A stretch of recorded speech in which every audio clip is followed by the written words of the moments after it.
I originally wrote this analysis of Exar Kun's Force abilities for my upcoming collaboration with Grey Jedi 91, Exar Kun vs. Darth Bane.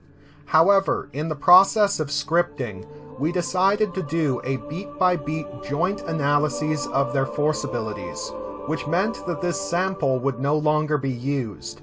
Instead, I have chosen to present it here as a standalone examination and profile of Exar Kun's development as a Force wielder.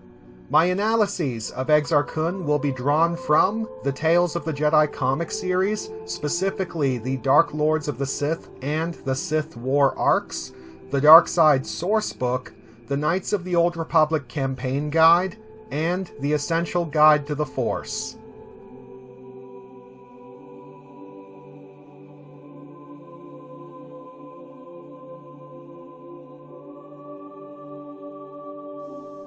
Through his specific reputation as a gifted lightsaber duelist, Exar Kun demonstrated his strong emphasis on physical combat, which pointed to a training specialization as a Jedi Guardian, the Crusaders of the Order. But despite this emphasis on more conventional skills, he was fascinated by ancient lore.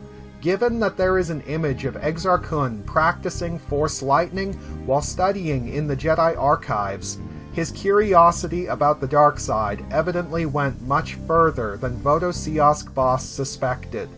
At the height of his power, Kun was specifically noted for channeling his precognitive talents into lightsaber combat, and during his training displayed a basic aptitude for telekinesis. When fully developed, his use of telekinesis extended to powerful pushes, contained whirlwinds, and wounding strikes. It was likely that he learned Force stun and energy resistance during this period, a non-fatal offensive ability, and a basic defensive power, quintessentially of the Jedi and useful to a combat specialist. Kun's first active use of the dark side came on Duxon. Guided to Freedon Nad's tomb by surviving Nadist preachers, Kun drew upon the ambient energy of the place to empower his lightsaber and hew through the Mandalorian iron shell sealing the mausoleum. Specifically how this was achieved is unknown, but I believe that Kun used the dark side to overclock his lightsaber and supercharge the blade, rending the Beskar on a molecular level. After raiding the tomb, Kun was attacked by the preachers for desecrating their Dark Master's resting place. Kun instinctively fell into Force rage and slaughtered the pair. Even he was disturbed by the ease with which he accepted the dark. However, Kun's reckless curiosity urged him forwards, and he traveled to Korriban. Tested by Nad, he became acquainted with dark healing and refined his ability to channel his rage. Arrogantly convinced of his immunity against the dark side, Kun was unaware that his connection to the light had been disrupted, leading to his capture by the Misasi natives. Only when he was about to be sacrificed to the Sith worm did Exar Kun truly embrace the dark side.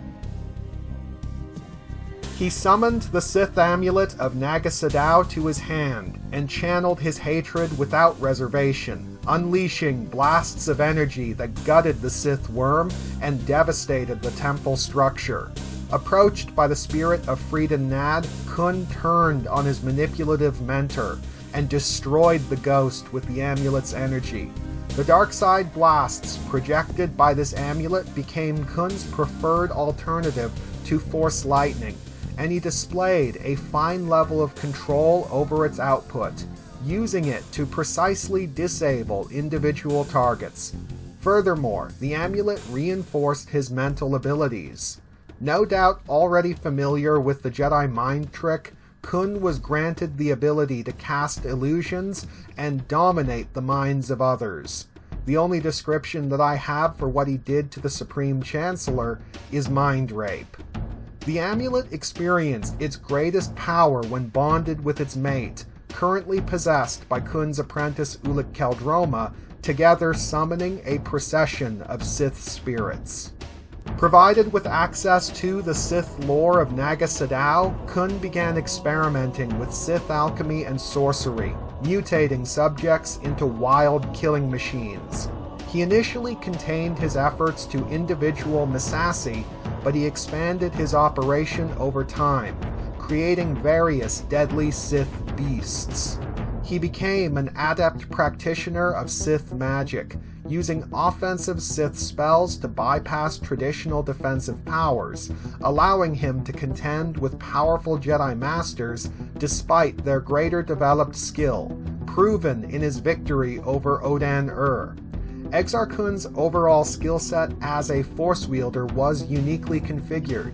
He was quite a potent combative Force wielder, but his most developed conventional powers were merely corruptions of the Jedi arts, whereas his specific dark side powers were relatively minor.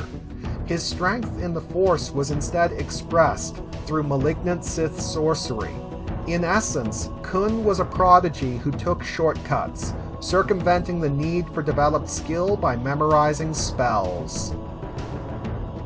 The problem with this skill configuration was his lack of understanding of the higher mysteries that he was meddling with, a shortcoming that he privately admitted to and ultimately paid for. The separation ritual that turned him into a Sith spirit was easily his greatest display of power, draining the life essence of the entire Massassi population of Yavin 4 to transcend his mortal coil. Yet it was also his greatest folly, leaving his disembodied consciousness trapped on the moon by the power of the Jedi. Addressing his specific combative applications, Kun typically held back with his Force abilities, preferring to rely on lightsaber combat.